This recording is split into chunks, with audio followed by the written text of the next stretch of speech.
வணக்கம் மக்களே! நம்ம எவ்வளவோ உண்மை கிரைம் சம்பவத்தெல்லாம் நம்ம சேனல்ல பார்த்துருக்கோம். ஆனா, இன்னைக்கு பார்க்க போற சம்பவம் உண்மைய சொல்லப்போனா ட்விஸ்ட்டுக்கு மேல ட்விஸ்ட்டுன்னு தாங்க சொல்லணும். ஒரு காமத்துல ஆரம்பிச்ச ஒரு உறவு, கடைசில அந்த காமத்தினாலேயே முடிஞ்சுச்சு அப்படின்னு சொன்னா உங்களால நம்ப முடியுமா? ஆமாங்க. அந்த மாரி ஒரு பயங்கரமான ஒரு சம்பவம் தான் நம்ம இன்னைக்கு பார்க்க போறோம். அது என்ன ஏதுன்னு தெரியறதுக்கு முன்னாடி இப்போ தான் நீங்க நம்ம சேனல ஃபர்ஸ்ட் டைம் பார்க்குறீங்க அப்படின்னா, மறக்காம நம்ம சேனல சப்ஸ்கிரைப் பண்ணிக்கோங்க. அது போக நீங்க எந்த ஊர்ல இருந்து இந்த வீடியோ பார்க்குறீங்க அப்படின்னு சொல்லிட்டு மறக்காம கமெண்ட் பாக்ஸ்ல சொல்லுங்க. நானும் தெரிஞ்சுக்கிறேன் யார் யார் எந்தெந்த ஊர்ல இருந்து பார்க்குறீங்கன்னு சொல்லிட்டு. வாங்க என்ன சம்பவம் என்ன நடந்துச்சு, கடைசியில் அந்த பிரச்சனை எப்படி முடிஞ்சிச்சு, எவ்வளோ ட்விஸ்ட்டுகள்லாம் நடந்துச்சு அப்படிங்கிறத டீட்டெயிலாக பார்க்கலாம். தென்காசி மாவட்டத்தில் இலத்தூர் அப்படிங்கிற ஒரு கிராமத்தில் நாராயணன் அப்படிங்கிறவர் வந்து வசிச்சுட்டு வராருங்க. அவருடைய வேலை என்னன்னு பார்த்தீங்கன்னா, நிறைய வீடு கட்டி விட்டுருக்காரு. அந்த வீட்டில் உள்ள வாடகையெல்லாம் வாங்கி தான் இவர் வந்து பொழப்பு நடத்திட்டு இருக்காரு. ஸோ இது மாதிரியே ஒரு 3 லைன் வீடு கிட்ட ஒரு இடத்துல வந்து வாடகைக்கு விட்டுருக்காருங்க. அந்த லைன் வீட்டில் வந்து எப்படின்னா 3 வீடு ஒன்று போல இருக்கும். காமனாக வந்து ஒரு 3 பாத்ரூம் இருக்குமாங்க. ஸோ அந்த வீட்டுக்காரங்க எல்லாருமே கடந்த ஒரு 5, 6 மாசமா வந்து கம்ப்ளைண்ட் பண்ணிட்டே இருக்காங்க நாராயணன்ட்ட. என்னன்னா பாத்ரூம் ட்ரைனேஜ்ல இருந்து ரொம்பவுமே ஸ்மெல் வருதுன்னு சொல்லி கம்ப்ளைண்ட் பண்ணிட்டே இருந்திருக்காங்க. நாராயணன் ஃபர்ஸ்ட் எல்லாம் கண்டுக்கவே இல்லை. போக போக இவங்க ரொம்ப தொணன்னு நொட்டி நாராயணன் என்ன பண்ணியிருக்காருன்னா, சரி செப்டிக் டேங்க் க்ளீன் பண்ண ஆள் விட்டுருவோன்னு சொல்லிட்டு ஜூன் 4ஆம் தேதி 2023 அன்னைக்கு செப்டிக் டேங்க் க்ளீன் பண்ண ஆளெல்லாம் வர சொல்றாங்க. அவங்கெல்லாம் வந்து செப்டிக் டேங்கை க்ளீன் பண்றாங்க. அங்கே வந்து பயங்கரமான ஸ்மெல்லானது வருதுங்க. போக போக பார்த்தீங்கன்னா அவங்களுக்கே பயங்கரமான ஷாக்கு. என்னன்னு பார்த்தீங்கன்னா, நிறைய எலும்பு துண்டுகள் வருதுங்க. ஸ்டார்டிங்கில் அவங்க என்ன நினைக்கிறாங்கன்னா, இந்த சிக்கன் மட்டன்லாம் தின்னுட்டு அந்த எலும்பை வச்சு ஃப்ளஷ் பண்ணியிருப்பாங்க, அதனால தான் ட்ரைனேஜ் அடைச்சிருக்கு போல், அந்த எலும்பு தான் வருதுன்னு நினைக்கிறாங்க.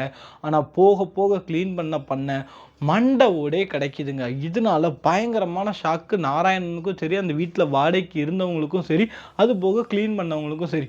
உடனே நாராயணன் என்ன பண்ணுறாரு, டைரெக்டாக போலீஸ்காரங்களுக்கு வந்து கால் பண்ணுறாருங்க. கால் பண்ணதுக்கப்புறம் போலீஸ்காரங்க சம்பவ இடத்துக்கு வராங்க.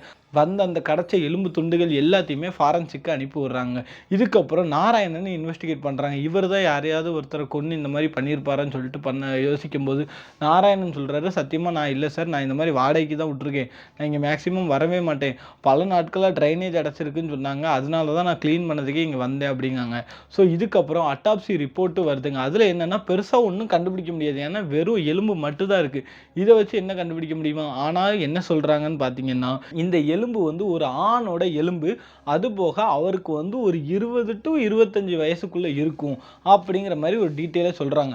அப்போ போலீஸ்காரங்க என்ன பண்ணுறாங்கன்னா, உடனே இது யார் என்னன்னு நம்ம கண்டுபிடிச்சே ஆகணும் அப்படின்னு முடிவு பண்ணிட்டு இந்த இடத்துல உள்ள மிஸ்ஸிங் கேஸை ஃபுல்லாக நோண்ட ஆரம்பிக்கிறாங்க. அதாவது எப்படின்னா, 20 to 25 வயசில் உள்ள யாராவது ஒரு ஆள் மிஸ் ஆகியிருக்காங்களா இந்த ஏரியாக்குள்ளே அப்படின்னு சொல்லிட்டு எல்லா பக்கமும் விசாரிக்கிறாங்க. அக்கம் பக்கம் எல்லாமே விசாரிக்கிறாங்க.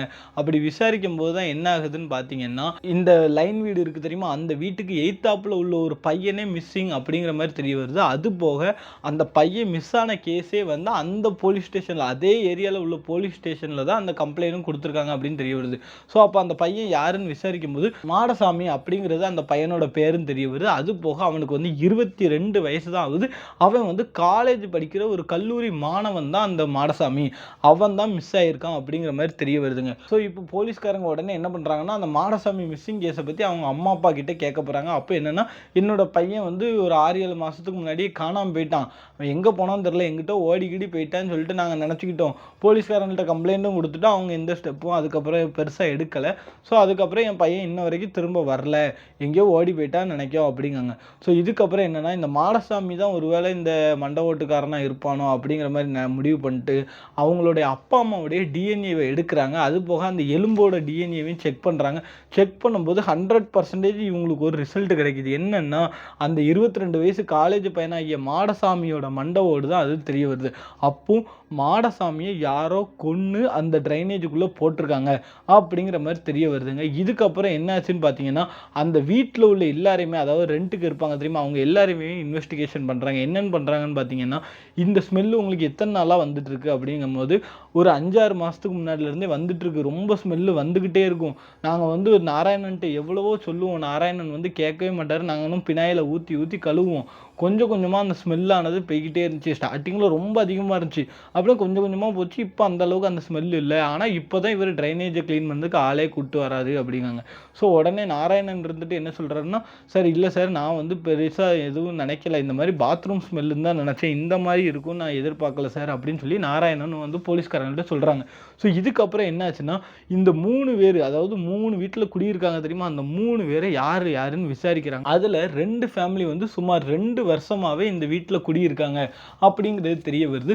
அது போக 3வது ஃபேமிலி இருக்காங்க தெரியுமா, அவங்க வந்து இப்போ ரீசெண்டாக தான் குடி வந்திருக்காங்கன்னு தெரிய வருது.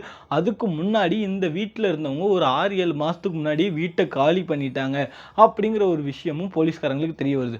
அப்போ அவங்க ஏன் காலி பண்ணாங்க அப்படிங்கிற மாதிரி போலீஸ்காரங்க வந்து நாராயணன்ட்ட கேட்கும்போது நாராயணன் சொல்கிறாரு, இந்த வீட்டில் ஒரு தாயும் அவங்க பொண்ணும் அவங்க குழந்தைகளும் வந்து இருந்துச்சு அப்படிங்கிறாங்க. அப்போ அந்த தாயோட பேர் என்னன்னு பார்த்தீங்கன்னா மாரியம்மா, அந்த பொண்ணோட பேர் வந்து பேச்சியம்மா. அந்த பேச்சியம்மாவுக்கு 2 குழந்தைகள் இருக்குங்க. என்னன்னா இவங்க வந்து கோயம்புத்தூரை சேர்ந்த ஃபேமிலியா. இவங்க என்ன பண்ணியிருக்காங்கன்னா, அங்கே வந்து அந்த பேச்சியம்மாவுக்கு வந்து கல்யாணம் ஆகி 2 குழந்தைகள் இருக்குது பார்த்தீங்களா, அந்த பேச்சியம்மாவுடைய புருஷனுக்கும் பேச்சியம்மாவுக்கும் வந்து வந்து சண்டையா. ஸோ இதனால இவங்க வந்து தென்காசிக்கு வந்து இந்த மாதிரி இவர் வீட்டில் அட்வான்ஸ் கொடுத்து வாடகைக்கு இருக்காங்களாம். ஸோ ரொம்பவுமே நல்ல ஃபேமிலி தான் அப்படிங்கிற மாதிரி நாராயணன் சொல்கிறாரு. அதுக்கப்புறம் இவங்க ஏன் காலி பண்ணிட்டு போனாங்கன்னு கேட்கும்போது, இந்த மாதிரி தன்னுடைய கணவர் வந்து திரும்பியும் சேர்த்துக்கிட்டாராம். ஏன்னா இவருக்கு வந்து 1 வருஷம் அக்ரிமெண்ட் உண்டாங்க, வீட்டில் கட்டாயம் இருக்கணும்னு சொல்லி. ஸோ இந்த பேச்சியம்மா என்ன பண்ணிட்டாங்கன்னா, என்னுடைய கணவர் வந்து திரும்ப கூப்பிடுறாரு, நான் இப்போ விட்டேன்னா திரும்ப அவர் கூட சேரவே முடியாது, தயவு செஞ்சு எங்கள் அட்வான்ஸ் காசை கொடுத்துருங்கன்னு சொல்லி அட்வான்ஸ் காசை வாங்கிட்டு டைரெக்டாக அவங்க வந்து கோயம்புத்தூருக்கே போயிட்டாங்களாம். அப்போ போலீஸ்காரங்க இந்த குடும்பம் தான் ஏதாவது ஒன்று பண்ணியிருக்கோம் அப்படிங்கிற மாதிரி யோசிக்கிறாங்க. ஏன்னா அந்த வீட்டுக்கு டைரக்ட் ஆப்போசிட் வீடு தான் மாடசாமியோட வீடு. அப்போ இந்த ஃபேமிலியில் தான் ஏதோ ஒன்று பண்ணியிருப்பாங்க, பண்ணிட்டு தான் இந்த மாதிரி போயிருக்காங்க போல், கோயம்புத்தூரில் போய் இன்வெஸ்டிகேஷன் பண்ணால் தான் முடியும்னு சொல்லிட்டு கோயம்புத்தூருக்கு போகிறாங்க. அங்கே வந்து இந்த ஃபேமிலியை கண்டுபிடிக்கிறாங்க. கண்டுபிடிச்ச உடனே மாரியம்மாவையும் பேச்சியம்மாவையும் வந்து அரெஸ்ட் பண்ணுறாங்க. அரெஸ்ட் பண்ணி எவ்வளோ தான் கேள்வி கேட்டாலும் யாருமே பதிலே பேச மாட்டேங்காங்க. நாங்கள் இந்த மாதிரி எங்களுக்கு ஒன்றுமே தெரியாது, என் கணவர் வந்து கூப்பிட்டாருன்னு தான் நாங்கள் வந்தோங்காங்க. ஸோ இதுக்கப்புறம் போலீஸ்காரங்க கிராஸ் செக் பண்ணுறாங்க. என்ன விஷயம் கண்டுபிடிக்கிறாங்கன்னா, அந்த பேச்சி அம்மாவுடைய கணவர் வந்து இன்னமுமே 2 பேரும் ஒன்று போல் இல்லை. அதாவது பேச்சியம்மா கணவர் இன்னுமே 2 பேரும் ஒன்று போல் இல்லை, பிரிஞ்சு தான் இருக்காங்கன்னு தெரிய வருது. அப்போ ஏதோ ஒரு தில்லாலங்கடி வேலையை பார்த்துட்டு தான் இவங்க ஊரை விட்டு ஓடி வந்திருக்காங்கன்னு சொல்லி போலீஸ்காரங்க முடிவு பண்ணிட்டு இவகிட்ட கிடுக்குப்படியாக விசாரிக்கிறாங்க. அந்த விசாரணையில் 2 பேரும் பயங்கரமான உண்மையெல்லாம் சொல்கிறாங்க. இப்போ தான் யாருமே நம்ப முடியாத பயங்கரமான உண்மைகள்லாம் வெளியே வருது. என்னாச்சு அப்படின்னு பார்த்தீங்கன்னா, இந்த கணவர் வந்து சண்டை போட்டார். இதனால பொழப்பை தேடி 2 பேரும் தென்காசிக்கு வந்திருக்காங்க. யார், அம்மாவும் பொண்ணும் ப்ளஸ் குழந்தைகளை கூட்டிகிட்டு.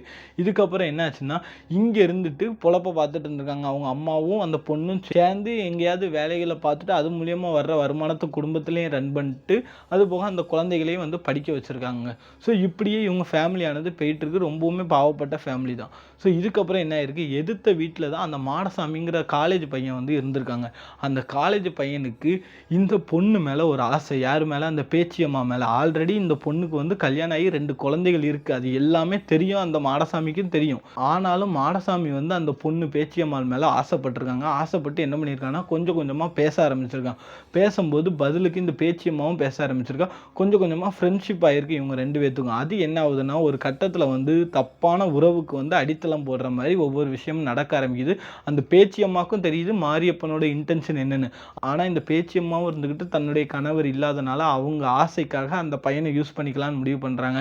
அதே மாதிரி இந்த 22 வயசு பையனுமே தன்னுடைய ஆசைக்காக இந்த பேச்சியம்மாவை நம்ம யூஸ் பண்ணிக்கலாம் அப்படிங்கிற மாதிரி முடிவு பண்ணிட்டு 2 பேரும் அந்த உடல் உறவு, காமம் அப்படிங்கிற ஒரு விஷயத்துக்குள்ளே போக ஆரம்பிக்கிறாங்க. ஸோ இது எப்படி நடக்குது அப்படின்னு பார்த்தீங்கன்னா, இந்த பேச்சியம்மாவுடைய அம்மாவாகிய மாரியம்மா இருக்காங்க தெரியுமா, அவங்க வந்து வெளியே வேலைக்கு போயிடுவாங்க தெரியுமா, வேலைக்கு போயிடுவாங்க, பிள்ளைங்க ஸ்கூலுக்கு போயிடும். அந்த சமயத்தில் இவன் வீட்டுக்கு போவானா, வீட்டில் போய் 2 பேரும் உடல் உறவில் ஈடுபடுவாங்களாங்க. இது தினசரி நடக்குமாங்க. யார், அந்த காலேஜ் பையனும் இந்த 2 பிள்ளைகளுக்கு அம்மாவும். இவங்க வந்து தினசரி இந்த மாதிரி பண்ணிக்கிட்டே இருப்பாங்களாம். டெய்லியுமே உடலுறவு பண்ண ஆரம்பிச்சிருவாங்களாங்க. ஒரு கட்டத்தில் என்ன ஆகுதுன்னா, 2 பேரோட இன்டென்ஷனும் எப்படின்னா, இப்போ மாடசாமியும் வந்து இந்த பொண்ணு மேலே ஆசைப்படலை. அதாவது லவ்வோ இல்லை கல்யாணம் பண்ணணும்னு நினைக்கல. ஜஸ்ட் அவனுக்கு தேவை உடம்பு. அதே மாதிரி இந்த பொண்ணுக்கும் தன்னுடைய கணவன் ஒருத்தன் வெளியூரில் இருக்கான், அவங்க கூட எப்படியா இருந்தாலும் சேரணும் நம்ம, அப்போ தான் நம்ம வாழ்க்கை நல்லா இருக்கும். ஆனால் தன்னுடைய ஆசைக்காக இந்த பையன் வேணும்னு சொல்லிட்டு 2 பேரும் அந்த ஒரு திங்கிங்கில் தான் உடலுறவில் ஈடுபட ஆரம்பிக்கிறாங்க. இப்படியே டெய்லி வந்து மாற 2 பேரும் என்னெல்லாம் பண்ணக்கூடாதோ அவ்வளோ விஷயம் பண்ணுறாங்க. இது வந்து அவங்க அம்மாவாகிய மாரியம்மாவுக்கு வந்து தெரியாதுங்க. ஸோ இப்படியே போயிட்டு இருக்கும்போது இவளுக்கு என்ன ஞானோதயம் வந்துச்சோ தெரில. யாருக்கு? பேச்சியம்மாவுக்கு. அவளுக்கு ஞானோதயம் வந்துச்சா இல்லை போர் அடிச்சு போயிட்டானான்னு தெரியல.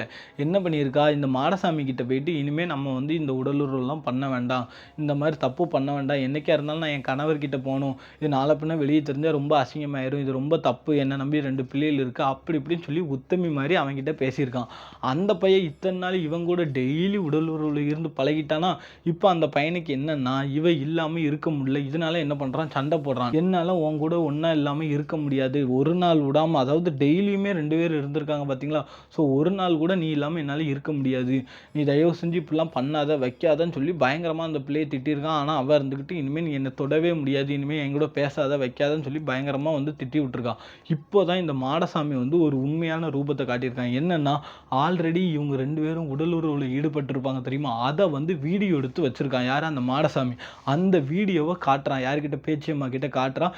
இந்த மாதிரி நீ இனிமே நான் என்ன சொன்னாலும் நீ சம்மதிக்காமல் இருந்தன்னா இந்த வீடியோவை ஊரே பார்க்கும், கோயம்புத்தூரில் இருக்க உன் புருஷன் பார்ப்பான், உலகமே நெட்டில் உன் உடம்பை பார்க்கும், ஒட்டு துணி இல்லாத உன் உடம்பை நாளைக்கு உன் பிள்ளையிலே வளர்ந்து பார்க்கும், அப்படி இப்படின்னு பயங்கரமாக பிளாக்மெயில் பண்ணுறாங்க. இதனால் என்னாச்சு, அந்த பேச்சியம்மாவுக்கு வந்து என்ன பண்ணுறதுனே தெரில. ஏன்னா வசமாக லாக் ஆகிட்டா. இப்படி ஒரு வீடியோ எடுத்து வச்சுருப்பான்னு அவன் நினச்சே பார்க்கல. ஜஸ்ட்டு உடலுறவுக்குன்னு ஆசைப்பட்டு வந்தா. கடைசியில் அவளுக்கு எந்த மாதிரி ஒரு நிலைமை ஆகிட்டு பாருங்கள். இதனால் என்னாச்சு, அவன் டெய்லியுமே கேட்குற நேரம் ஃபுல்லாக இவளுக்கு விருப்பமே இல்லைன்னாலும் இவன் கூட ஒன்றா இருக்க ஆரம்பிச்சிட்டாங்க. ஸோ இப்போ அவளுக்கு வேறு வழியே கிடையாது, ஒன்றா தான் இருந்து ஆகணும்னு சொல்லிட்டு 2 பேருமே டெய்லியுமே ஒன்றா இருக்க ஆரம்பிக்கிறாங்க. இப்படி இருக்க இந்த பொண்ணுக்கு வந்து ரொம்பவுமே முடியாமல் ஆயிடுது. ஐயோ, இதுலேருந்து எப்படியா நம்ம வெளியே வரணும், ஏன்னா இப்படியே போனால் நம்ம வாழ்க்கை சீரழிஞ்சு போயிடும், நம்மளை நம்பி பிள்ளைகள் இருக்குது, புருஷன் இருக்கான், எப்படியா நம்ம புருஷன் கூட சேரணும் அப்படின்னு சொல்லிட்டு அந்த பொண்ணு வந்து ரொம்பவுமே இது பண்ணிட்டே இருந்திருக்காங்க. இதுக்கப்புறம் என்னென்னா, அந்த பொண்ணுக்கு வந்து ஒரு கட்டத்தில் இதை வந்து அடக்கி வைக்க முடியலை. தன்னுடைய தாய்கிட்ட வந்து எல்லா உண்மையுமே சொல்லிட்டாங்க. ஆரம்பத்தில் இப்படி என்கிட்ட வந்து பேசினா, நானும் நல்லா பேசினேன், கடைசியில் 2 பேருக்கு இந்த மாதிரி தோணுச்சு, பண்ண ஆரம்பிச்சு, எனக்கு ஒரு கட்டத்தில் தப்புன்னு தோண்டிட்டு இப்போ விட மாட்டிக்கான், வீடியோ எடுத்து வச்சு பிளாக்மெயில் பண்ணி மிரட்டுறான், டெய்லி என்னை வந்து கொடுமைப்படுத்துறான் அப்படின்னு நோட்டி அந்த அம்மாவாகிய மாரியம்மாவுக்கு வந்து எப்படி இருக்கும் யோசிச்சு பாருங்க. தான் பொண்ணை ஒருத்தன் இந்த லெவலுக்கு பண்ணுறான்னு சொல்லிட்டு. ஆனாலும் பொண்ணு மேலேயும் தப்பு இருக்கு. ஆனால் அந்த அம்மா மாரியம்மா இருக்காங்க தெரியுமா, அவங்களுக்கு வந்து மாடசாமி மேலே தான் முழு கோவமே. ஸோ இதுலேருந்து எப்படியாவது நம்ம வெளியே வரணும், இந்த பிரச்சனையிலேருந்து எப்படியாவது நம்ம தப்பிக்கணும்னா ஒரே வழி தான் இருக்குது அப்படின்னு சொல்லி பேச்சியம்மா சொல்கிறான். மாரியம்மா என்னன்னு கேட்குறாங்க. அப்போ என்ன சொல்கிறாங்கன்னு பார்த்தீங்கன்னா, இந்த மாடசாமியை எப்படியாவது நம்ம கொல்லணும், இவனை கொன்னுட்டா நம்ம லைஃப்பில் நிம்மதியாக இருக்கலாம் அப்படிங்கிற மாதிரி சொல்கிறாங்க. அப்போ எப்படி கொல்லலாம் அப்படிங்கிற போது தான் அந்த காமத்தை யூஸ் பண்ணி அவனை கொல்லணும் அப்படின்னு ஒரு பிளான் பண்ணுறாங்க. ஸோ இதுக்கப்புறம் என்ன ஆகுதுன்னா, வழக்கம் போல் ஒரு நாள் பேச்சியம்மா இருந்துக்கிட்டு மாடசாமியை வந்து கூப்பிட்றாங்க. என்னென்னா, வா ஒன்றா இருப்போம் அப்படிங்கிற மாதிரி கூப்பிட்றாங்க. அவங்க அம்மா அப்படி வேலைக்கு போன மாதிரி வெளியே போயிட்டாங்க. இவன் கரெக்டாக வீட்டுக்குள்ளே போகிறான். இப்போ என்னென்னா, எப்பவும் போல் உடலுறவு பண்ணாமல் இந்த பொண்ணு என்ன சொல்கிறான்னா, ஆபாச படங்கள்லாம் வரும் தெரியுமா, அந்த மாதிரி படங்களில் வர்ற மாதிரி நம்ம பண்ணுவோம், எத்தனை நாள் தான் நம்ம சாதாரணமாகவே பண்ணுறது அப்படின்னு நோட்டி இன்னும் கொஞ்சம் அதாவது க்ரியேட்டிவாக பண்ணுவோம் அப்படின்னு சொல்லியிருக்கா. அந்த பையனும் இருந்துக்கிட்டு ஓகேன்னு இருக்கான். அவன் காலேஜ் பையன் தானே, நல்லா சூட்டிப்பாய் இருந்திருப்பான், நல்லா போட்டுக்கிட்டு அடுத்தவன் பொண்டாட்டியும் கூட பார்க்காம இவ்வளோ வேலை பார்த்துருக்கான் பார்த்தீங்களா, அவன் நல்லா சூட்டிப்பில் இருந்திருக்கான். சரின்னு இருக்கான். அப்போ அந்த பிள்ளை என்ன சொல்லுதான்னா, நான் வந்து உன் ட்ரெஸ் எல்லாம் கழட்டிட்டு உன்னை வந்து கட்டில் கம்பியில் வந்து உன் கை காலெல்லாம் கெட்டிட்டு நான் என்ன பண்ணாலும் நீ தாங்கிட்டு இருக்கணும் அப்படின்னு இருக்கான். இந்த பையனுக்கும் நல்ல குஜாலாக இருந்திருக்கு, இன்றைக்கி ஒரு சம்பவம் இருக்குடி அப்படின்னு நினச்சிருக்கான் தலைவன். கடைசியில் இவன் என்ன பண்ணியிருக்கா, இவன் அதே மாதிரி இவன் ட்ரெஸ்ஸு எல்லாத்தையும் அவுத்துட்டு நிர்வாணமான நிலைமையில் கை கால் 2ஐயும் கெட்டிட்டு இவன் அப்படியே உடலுறவில் ஈடுபட ஆரம்பிச்சிருக்கா. இவளும் வந்து ஃபுல்லாக ட்ரெஸ்ஸு எதுவுமே இல்லாமல் 2 பேரும் பயங்கரமாக உடலுறவில் ஈடுபடும் போது இப்போ அந்த பொண்ணு வந்து ஒரு விஷயத்த சொல்ல ஆரம்பிக்கிறான். என்னென்னா, நான் தான் இப்போ நீ என்ன கேட்டாலும் நானே பண்ணுறோம்ல, இன்னமும் ஏன் அந்த வீடியோ வச்சு என்னை மிரட்டிகிட்டு இருக்க, எத்தனை நாள் தான் அந்த வீடியோவை வச்சு மிரட்டுவேன், நான் தான் நீ சொல்கிறதெல்லாம் செய்கிறோம்ல, டெய்லி வரோம்ல, தயவு செஞ்சு அந்த வீடியோவை டெலீட் பண்ணிடுறேன் அப்படிங்க. அப்போ அவனும் இருந்துக்கிட்டு சரி டெலீட் பண்ணிக்கோன்னு சொல்லிட்டான். இவளுக்கு ஒன்றுமே ஓடலை. உடனே என்ன பண்ணுறான், நேராக அந்த ஃபோன் எடுத்து கையில் கொடுக்கான். இவளே அவள் கையால் அந்த வீடியோ ஃபுல்லத்தையும் டெலீட் பண்ணிடுறான்.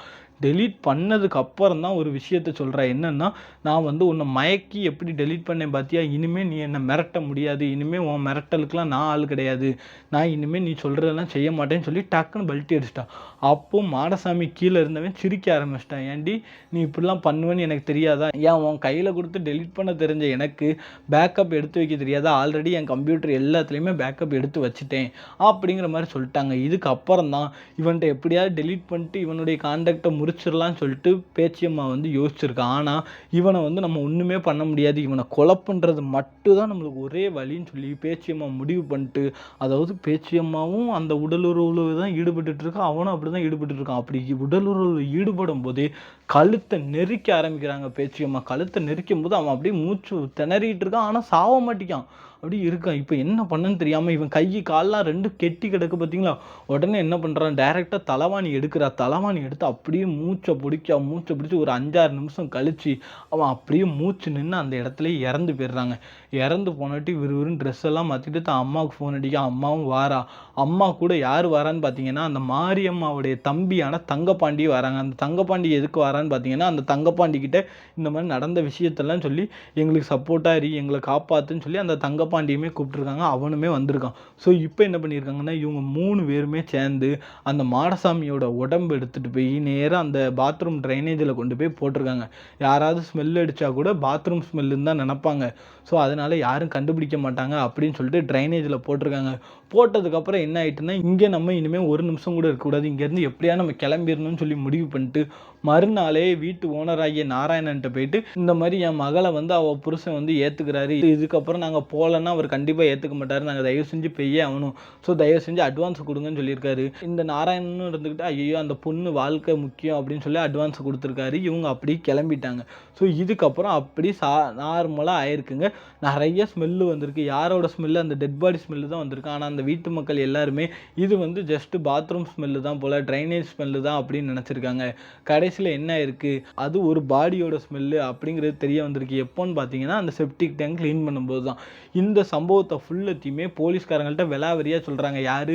இந்த பேச்சியம்மாவும் மாரியம்மாவும் சேர்ந்த அம்மாவும் பொண்ணு என்னெல்லாம் பண்ணியிருக்காங்கன்னு சொல்லிட்டு. பாருங்களேன் எந்த லெவலுக்கு பிளான் போட்டு இந்த அம்மாவும் பொண்ணும் ஸ்கெட்சு போட்டு ஒரு பையனை கொன்று அவனை ட்ரைனேஜில் போட்டு அன்றைக்கி நைட்டே ஊரெல்லாம் காலி பண்ணி போயிருக்காங்க. பாருங்களேன். இப்போ இவர் ட்ரைனேஜ் க்ளீன் பண்ணாமல் ஒரு 10 வருஷம் கழித்து க்ளீன் பண்ணியிருந்தாருன்னு வைங்களேன், இவங்க கண்டிப்பாக மாட்டியிருக்கவே மாட்டாங்க. யோசிச்சு பாருங்களேன். இப்போது 10 வருஷம் கழிச்சு எலும்பு கிடச்சிச்சின்னு வைங்களேன், இது வந்து 5 வருஷத்துக்கு முன்னாடி நடந்த சம்பவமா 10 வருஷம் முன்னாடி நடந்த சம்பவமானே போலீஸ்காரங்களுக்கு கண்டுபிடிக்க முடியாது. அதுவே பெரிய மேட்டராக இருக்குமே. அதுக்குள்ளே இவங்கெல்லாம் எங்கே போகிறாங்களோ தெரியாது.